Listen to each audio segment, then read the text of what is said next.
Ce qui est difficile, déjà il y a 3 genres.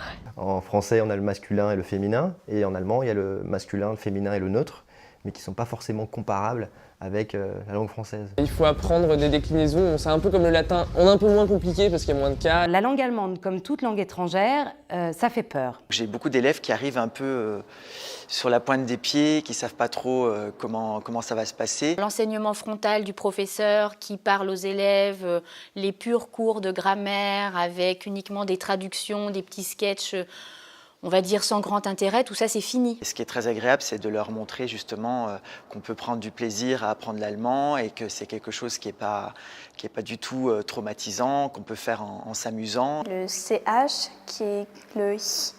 La première fois qu'on devait le faire, notre prof d'allemand nous avait mis un crayon entre les dents et on devait faire le I. On peut utiliser des tas de documents authentiques en classe, on écoute des gens parler, on peut montrer de la musique allemande, on fait découvrir des choses. Il faut échanger, il faut communiquer. Vous avez Guten Tag, vous avez Guten Tag. C'est un début, c'est pas grave, après on va voir. Est-ce qu'on va passer par les mains? Est-ce qu'on va passer par un peu de français? Est-ce qu'on va passer par le dictionnaire? On verra comment vous faites avec la personne qui est en face de vous. Quand je connaissais pas un mot, j'en utilisais d'autres pour me faire comprendre ou avec des signes. Je pense que c'est facile de se faire comprendre avec des phrases très simples, même quand on est en 5e et qu'on a 12 ans. Pour moi, l'allemand, ça a une certaine simplicité dans le sens où c'est logique. Moi, ce que j'aime bien, c'est la logique. Quand je l'ai appris, j'étais tout de suite... il n'y a pas beaucoup d'exceptions, on sait très bien où on va. C'est pas dur l'allemand. C'est pas dur, c'est assez mathématique en fait. Quand on a 2 mots, par exemple, moi je prenais toujours l'exemple de kindergarten. On peut prendre 2 mots et les coller pour faire un seul mot en fait. Moi, je suis dyslexique. J'ai mon médecin qui m'a proposé de faire de l'allemand. Puis déjà, j'aimais l'allemand au départ et qui m'a dit que ça serait plus simple pour moi d'apprendre l'allemand. Pour ceux qui souhaitent apprendre l'allemand, c'est beaucoup de travail au début parce qu'il y a pas mal de choses à apprendre. Mais une fois que c'est appris, il n'y a pas de mauvaise surprise. La langue allemande a des origines communes évidemment avec l'anglais.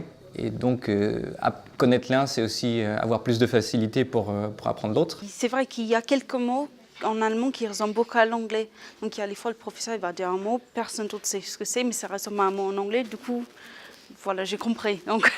Ce qui est assez amusant en allemand, c'est qu'ils emploient pas mal de mots français et en les prononçant à la française. Par exemple, porte-monnaie, Il y a chance, garde-robe ou bien boulette. promenade. Voilà aussi, ils l'utilisent. Ils arrivent à avoir des mots pour beaucoup plus d'éléments que nous. Moi j'aime bien le mot Tintenkeller, ça veut dire effaceur, c'est original. Werbung, qui veut dire publicité, parce que ce mot, il rebondit. Quand vous dites Werbung, ça... Des Français qui parlent allemand, voilà, c'est un grand plus. Et ça plaît beaucoup aux Allemandes aussi. Ich liebe dich. J'ai entendu Ich liebe dich. Ich liebe dich! Heute Morgen wachte ich dann auf. Alles ist ganz still und leise. Nur der Punk ist auf dem Weg nach Haus. Und ist froh, komischerweise. Eine Bierflasche in der Hand. Nimmt ihm der Hund ohne Leine. Überlegt, wie er die Party fand. Heute fühlt er sich gar nicht alleine.